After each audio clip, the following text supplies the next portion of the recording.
大家好，我们跟大家分享刚刚的美国国防部长跟美国的参谋长联席会议主席他的一段大概30多分钟。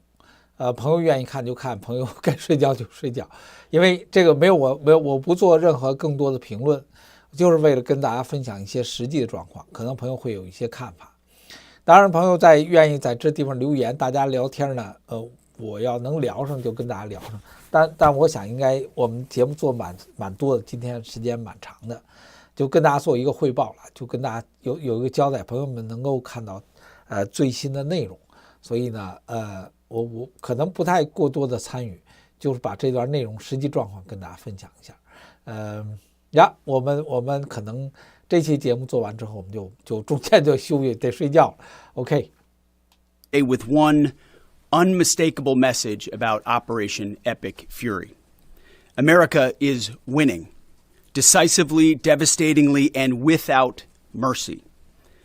Under the direct command of President Trump, the War Department unleashed this operation early Saturday morning, just 4 days ago, which means we need to remember two things. First, we are only 4 days into this. Metrics are shifting, dust is settling, and more forces are arriving. It's very early, and as President Trump has said, we will take all the time we need to make sure that we succeed. Second, we are only 4 days into this, and the results have been incredible. Historic, really. Only the United States of America could lead this, only us. But when you add the Israeli Defense Forces, a devastatingly capable force, the combination is sheer destruction for our radical Islamist Iranian adversaries. They are toast, and they know it. Or at least, soon enough, they will know it. And we have only just begun to hunt, dismantle, demoralize, destroy, and defeat their capabilities, just 4 days in. Starting last night and to be completed in a few days, in under a week, the two most powerful air forces in the world will have complete control of Iranian skies, uncontested airspace. I hope all the folks watching understand what uncontested airspace and complete control means.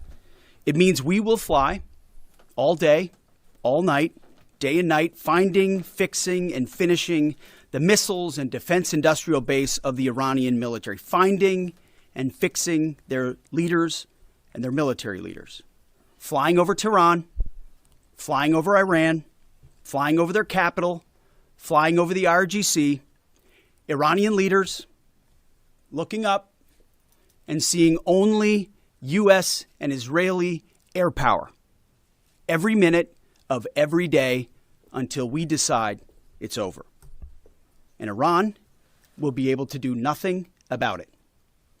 B-2s, B-52s, B-1s, Predator drones, fighters, controlling the skies, picking targets. Death and destruction from the sky all day long. We're playing for keeps. Our warfighters have maximum authorities granted personally by the president and yours truly. Our rules of engagement are bold, precise, and designed to unleash American power, not shackle it. This was never meant to be a fair fight, and it is not a fair fight. We are punching them while they're down, which is exactly how it should be.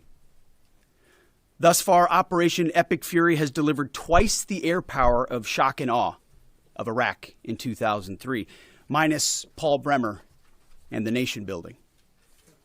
The campaign has 7 times the intensity of Israel's previous operations against Iran during the 12-day war. 7 times. And as President Trump said, more and larger waves are coming. We are just getting started. We are accelerating, not decelerating. Iran's capabilities are evaporating by the hour, while American strength grows fiercer, smarter, and utterly dominant. More bombers and more fighters are arriving just today. And now, with complete control of the skies, we will be using 500-pound, 1,000-pound, and 2,000-pound GPS and laser-guided precision gravity bombs of which we have a nearly unlimited stockpile. We used more exquisite standoff munitions at the start, but no longer need to. Our stockpiles of those, as well as Patriots, remains extremely strong. The enemy can no longer shoot the volume of missiles they once did, not even close. And the chairman will lay out some of those percentages. So our air defenses and that of our allies have plenty of runway. We can sustain this fight easily for as long as we need to. And as I said yesterday, we set the terms. Now, you may not see much of it because the IRGC shut off the internet to the entirety of the country. They blind their people on purpose, just like they kill their own on purpose. Much was made of the volume of missiles Iran was able to shoot in the first few days. And sadly, as we projected, a few got through and killed 6 of our best, who will hopefully arrive home soon. We will avenge them, no doubt. But I liken Iran's predicament to a football team who scripted the first 20 plays of a game. The team knew what plays to run because their first few drives were scripted. But now that the game has started and the blitz is on, they don't know what plays to call, let alone how to get in the huddle and call those plays. Iran's senior leaders are dead.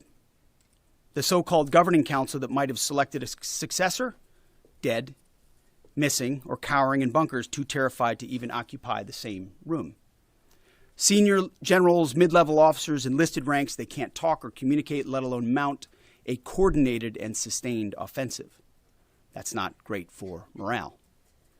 The Iranian Air Force is no more, built for 1996, destroyed in 2026.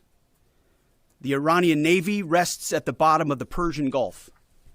Combat ineffective, decimated, destroyed, defeated, pick your adjective. In fact, last night, we sunk their prize ship, the Soleimani.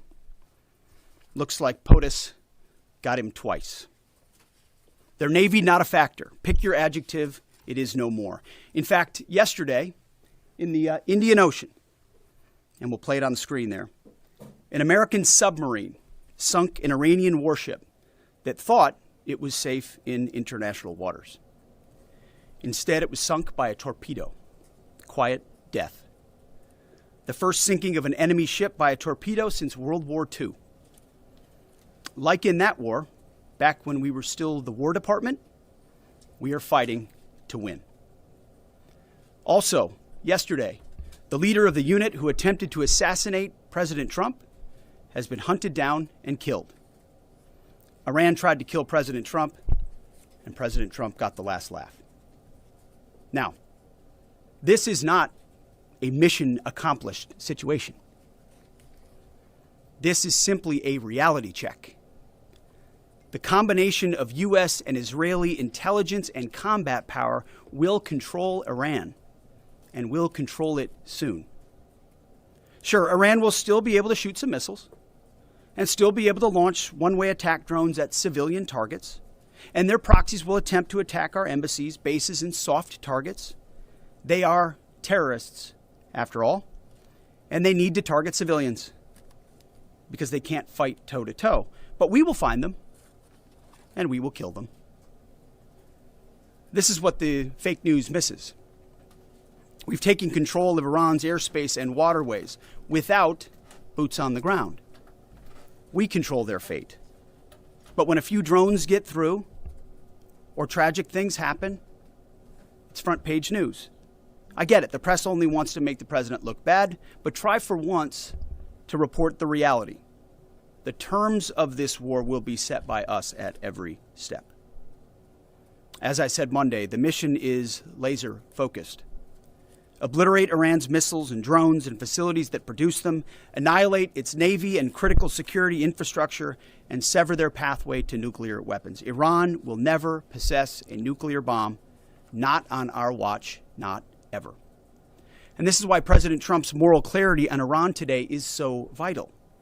Unlike the past, where vague red lines and endless negotiations let Iran fund terror and inch ever so slightly toward a bomb, this president sees the threat plainly and acts decisively. No more half measures especially when Iran is at its weakest. No more letting Tehran play for time while our people pay the price. His leadership ensures that we finish what we start and that we protect our warfighters by crushing the enemy before they can strike again. Our offensive operations, refined through months of relentless preparation, are unstoppable. And our defensive efforts are unprecedented. We have from the start put the protection of our troops ahead of everything else. Before we very publicly built up offensive combat power, we quietly ensured that our defensive posture and power was in place. And as we built up offensive combat power, we moved the vast majority of American troops, over 90% of Americans that were on our bases, what we say off the X, out of the range of Iranian fire. Our defensive shield is equally formidable, the most sophisticated air and missile defense network ever fielded. Thousands of Iranian missiles and drones have been intercepted and vaporized. Tens of thousands of American and allied lives protected. We have pushed every counter-UAS system possible forward, sparing no expense or capability. And like I said, this does not mean we can stop everything, but we ensured that the maximum possible defense and maximum possible force protection was set up before we went on offense.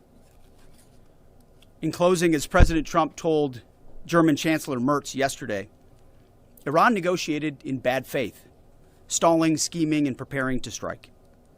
And we acted decisively to defend our people, our interests, and our allies. President Trump took bold action, putting America first, the kind of bold action that the American people elected him to execute. To our steadfast partner, Israel, your mission is being executed with unmatched skill and iron determination. Fighting shoulder to shoulder with such a capable ally is a true force multiplier and a breath of fresh air. We salute your courage and your contribution. 4 days in, we have only just begun to fight. America fights to win, and in Operation Epic Fury, we are. May God's providence cover and protect our troops always. And with that, I turn it over to the chairman. Thank you, Mr. Secretary, and good morning, everyone. Thank you for being here. I'm here today to provide the American people and those of you in this room an update on Operation Epic Fury. First, it's with profound sadness and gratitude that I share the names of 4 of our 6 fallen heroes, all from the 103rd Sustainment Command, U.S. Army Reserves out of Des Moines, Iowa. Captain Cody Cork, Sergeant First Class Noah Tegens, Sergeant First Class Nicole Amore, and Sergeant Declan Cody. To the families of our fallen, we grieve with you today, and we look forward to welcoming your family members home at Dover in the coming days. Out of respect for the other families, we'll withhold the release of their names until next of kin notification is complete. And either myself or Admiral Cooper will release those names as soon as we can ensure that all of those families have been properly notified. To our Gold Star families, to our wounded warriors and their loved ones, we will never forget your sacrifice. Our nation stands with you, and we are eternally grateful for your courage, your resiliency, your devotion to this mission and to our nation. As the Secretary said, we're 4 days in, 103 hours into this campaign. The operation was again launched with clear military objectives designed to dismantle Iran's ability to project power outside of its borders, both today and in the future. First, we are targeting and eliminating Iran's ballistic missile systems to prevent them from threatening the U.S. Forces, partners, and interests in the region. Second, we are destroying the Iranian Navy, degrading its capacity, capability, and ability to conduct operations, not just in the Central Command AOR, but as the Secretary showed in the video, around the world. Third, we're ensuring Iran cannot rapidly rebuild or reconstitute its combat capability or combat power, and those phases will begin as the campaign continues. As of this morning, U.S. Central Command is making steady progress. Iran's theater ballistic missile shots fired are down 86% from the first day of fighting, with a 23% decrease just in the last 24 hours. And their one-way attack drone shots are down 73% from the opening days. This progress has allowed CENTCOM to establish localized air superiority across the southern flank of the Iranian coast and penetrate their defenses with overwhelming precision and firepower. We will now begin to expand inland, striking progressively deeper into Iranian territory and creating additional freedom of maneuver for U.S. forces. Let me explain a little bit about how we're thinking about staying ahead of the enemy. First, over the past several weeks, Admiral Cooper and the CENTCOM team have refined their operational approach to the region. Their planners identified key centers of gravity that would allow Iran to project power outside of its borders. They thought about how to isolate critical vulnerabilities and determined where, with precision, the greatest strategic effect could be achieved.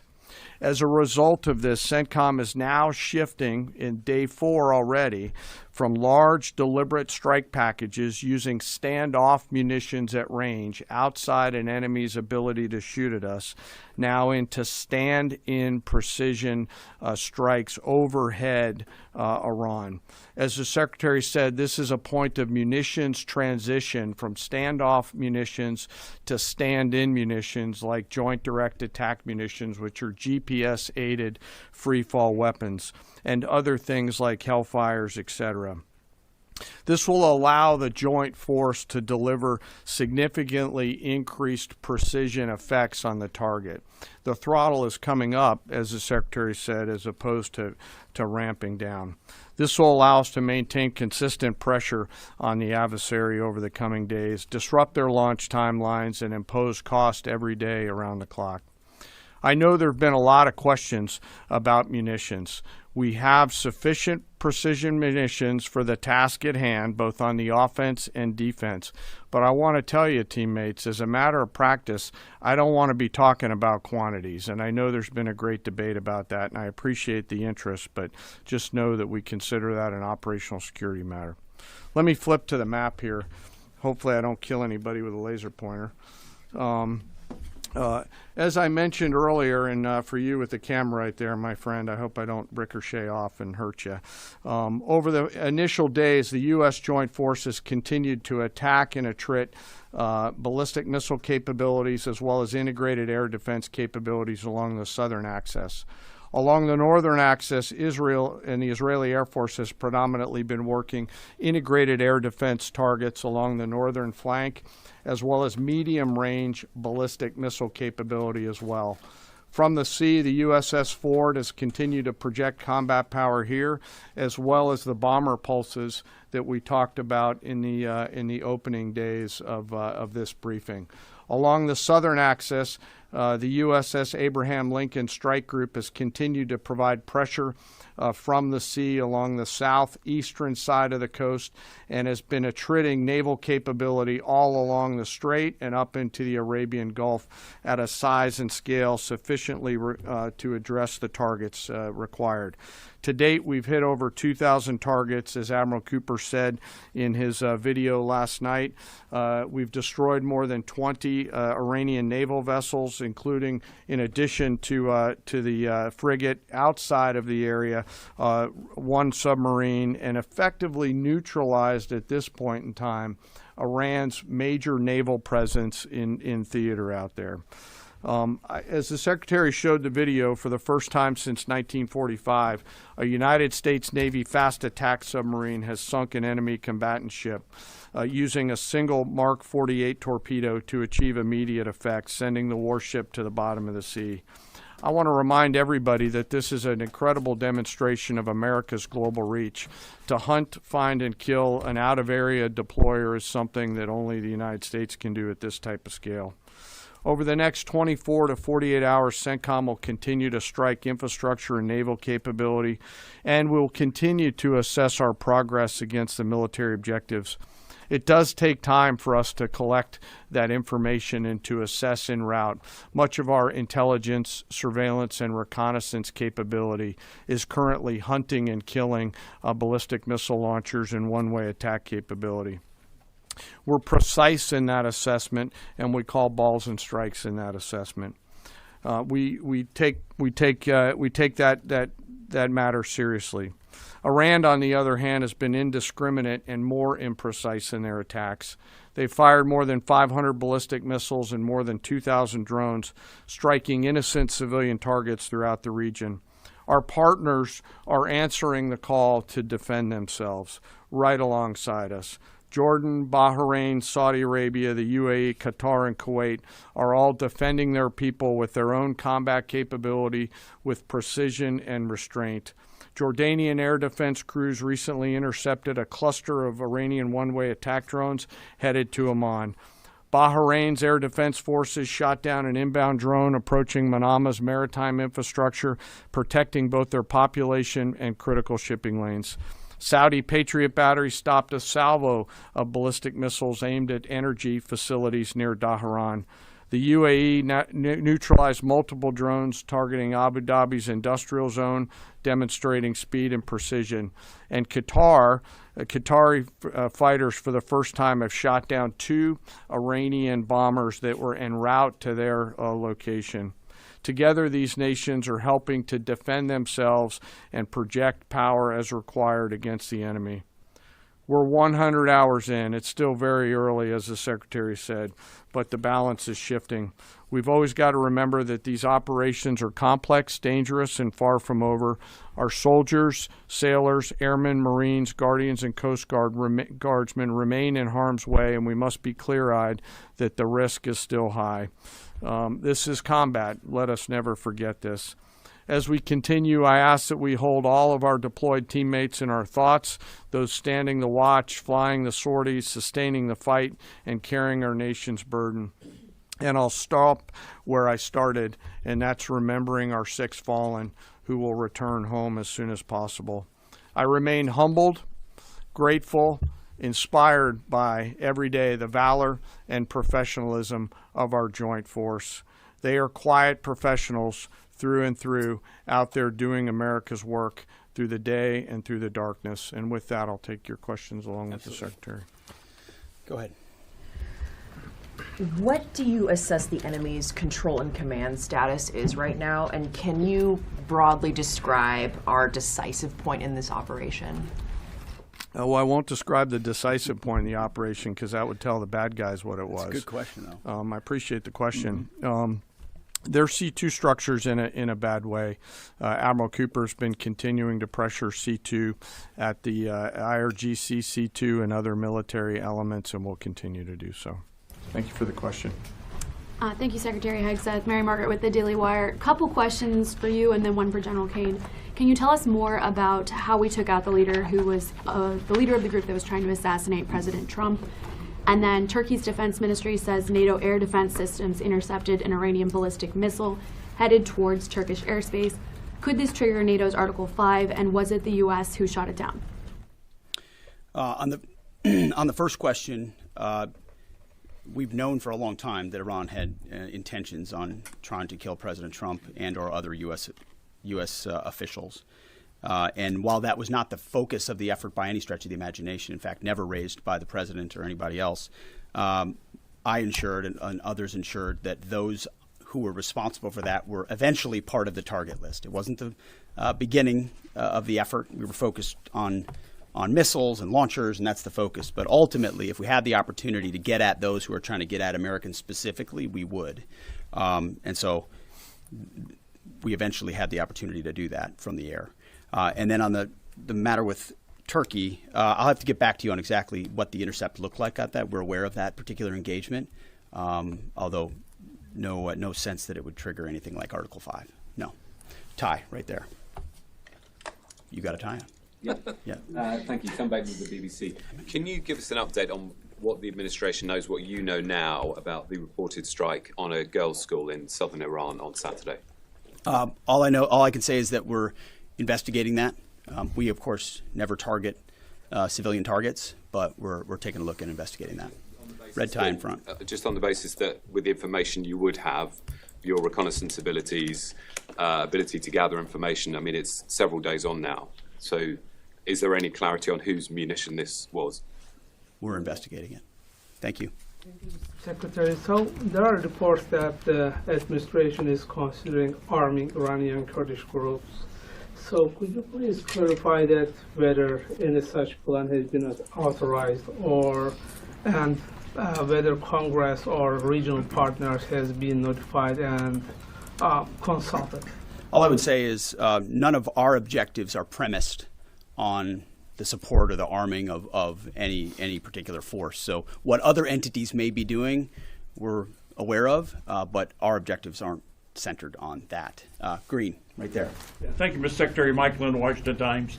Can you talk a little bit about the deconfliction process that's going on? You have two parallel operations, Epic Fury and Roaring Lion. How are you making sure they're not interfering with each other? Sure, I'm happy to take that. Thank you for the question.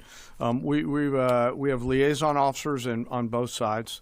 There are U.S. CENTCOM teammates out in Israel, and there are Israeli Defense Force teammates at the relevant command and control nodes within the U.S. CENTCOM enterprise. Routinely, Admiral Cooper is talking to the IDF Chief of Defense, and I will occasionally speak to him through the arc of this. I've spoken to him a few times already. That allows us to coordinate, integrate, and synchronize activities while maintaining separate efforts. And when I said a breath of fresh air, I really meant it. Usually it's us with some ancillary benefits from allies who are maybe willing but not as capable. When you have both the will and the capability of an ally that can really bring things to bear, we take certain targets, they take certain targets, and when you coordinate it, it has incredible effects. Right here. Secretary Hegseth, with respect to House Minority Leader Hakeem Jeffries' statement that the Iran mission will end in failure, what kind of message does that send to our enemies, and what does it do to the motivation of our troops? Well, I've been through that movie before with the Democrats rooting against the country. Our generation saw that in our battlefields. I think it's pretty unprecedented and unfortunate that it would occur 4 days in to an operation where, as the chairman laid out, America's best are operating in an incredibly challenging environment where they're having incredible success, but they're meeting a determined adversary. And he's been privy to briefs that we've provided. He knows how effective this has been. He's being disingenuous, which we're used to. Right here. Thank you for taking my question. Heather Mullins, LindellTV. One of the questions I have is just really regarding the intelligence that indicated that this was something the U.S. had to get involved with at the time that you guys did. We had Operation Midnight Hammer back in June. We obliterated their nuclear facilities. What was the intelligence that suggested that somehow they became a threat once again that required us to get involved with Operation Epic Fury? I appreciate the question. The evidence in front of us since the 12-day war was that Iran had no intention of actually negotiating a nuclear deal that truly meant they did not have a pathway to the nuclear bomb. And they had a moment. Jared Kushner and Steve Witkoff, two of the best negotiators in the world, poured into that negotiation, giving them every single possible opportunity to release that ambition, and they didn't. And the intelligence that we saw they didn't intend to do it in good faith, that they had the intentions eventually to get to a place where they could have a conventional shield to block their nuclear capabilities, as I talked about yesterday. So I would separate the what from the when a little bit. The what is they've been killing Americans for 47 years. They have thousands of missiles pointed at us. They have ongoing nuclear ambitions, and they're at the weakest they've ever been. So the when became, in a particular, hey, what makes the most sense to do this to ensure that the narrow objectives we have of ensuring they never have a nuclear weapon have a maximum effect? Yes, right here. Thank you, Secretary Hegseth. I had two questions. First, what is your message to Iran's allies, namely Russia and China, who have called for an immediate end to hostilities? I don't have a message for them, and they're not really a factor here. And our issue is not with them. It's with the nuclear ambitions of Iran. Absolutely. And are any so-called fully autonomous weapons or other AI tools being used in Operation Epic Fury? We've got a lot of autonomous systems, or systems that drones and others incorporated with smart AI aspects to them, but a lot of which I can't talk about here. Yeah. Yellow, right there. Yes, ma'am. Thank you very much, Mr. Secretary. As you know, China is accusing the United States of invading in Iran, a sovereign nation, and North Korea, which cooperate with Iran on nuclear development, has declared its commitment to protecting Iran. What is the United States' strategic response to this? And I have a second one.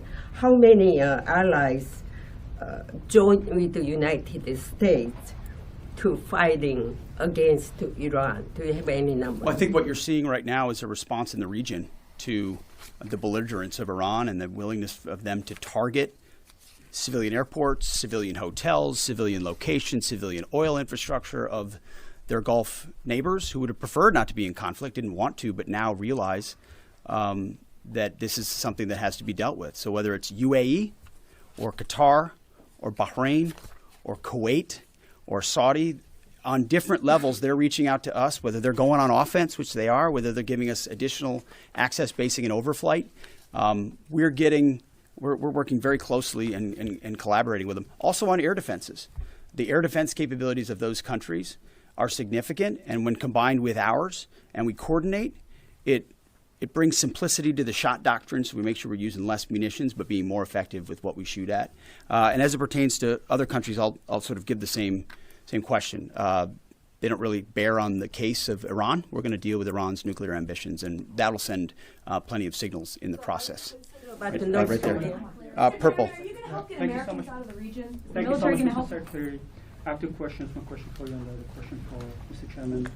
You ruled out that you are not engaging with the Kurdish forces, Iranian Kurdish forces, to incursion from the Kurdistan region to Iran. But now and today, Iranian said that under threat in the Kurdistan region, they said clearly if there is any incursion from the Kurdistan region, they will attack all the Kurdistan region and go war with the Kurdistan region. What's your comment on that? And a question for Mr. Chairman. Given comments that the U.S. forces might be deployed if necessary, under what specific conditions would you determine that deploying U.S. boots on the ground is necessary, and how would such a decision support and advance your stated strategic goals? Well, I'm not going to comment on U.S. boots on the ground. I think that's a question for policymakers, and I don't make policy. I execute policy. I will say on the question in the back corner about helping Americans get out, first, it's a great opportunity to encourage everybody in the region to go to the State Department and register. Secretary Rubio's been trying to get that word out, and I'd ask you to help us with that, to have folks register. We've also opened up space available seats as C-17s and other airplanes come in to try to help folks get out. But that's really a State Department matter. But to answer your question, that's what we've been doing. Absolutely. Last question right here. Secretary Hegseth, thank you. Reagan Reese with the Daily Caller. You touched on this in your opening remarks, but I'm hoping you could expand on it a bit. It's been reported that Iran might be trying to outlast our ability to intercept their missiles. It sounds like you guys are saying they don't have the ability to do so. Is that the case? Can they outlast us in their ability to do that? Iran cannot outlast us. We're going to ensure through violence of action and our offensive capabilities and our defensive capabilities, as I said, that we set the tone and the tempo of this fight. That's why stories and speculation about different things that try to make it look like we're limited in what we can do. The only limits we have in this is President Trump's desire to achieve specific effects on behalf of the American people. And that's why we don't talk about, you can say 4 weeks, but it could be 6, it could be 8, it could be 3. Ultimately, we set the pace and the tempo. The enemy is off balance, and we're going to keep them off balance. And we know their ability to shoot versus our ability to defend. That difference gets wider and wider every day. Our defense gets better. Their offense capabilities diminish. As we are going into ammunitions that we, as we said, have tens of thousands of and can drop unlimited supplies on with even more effects than the standoff emissions we have now, which is why when we say the throttle's going up, the throttle's going up, and it's going to stay on high. Thank you all very much. Appreciate it.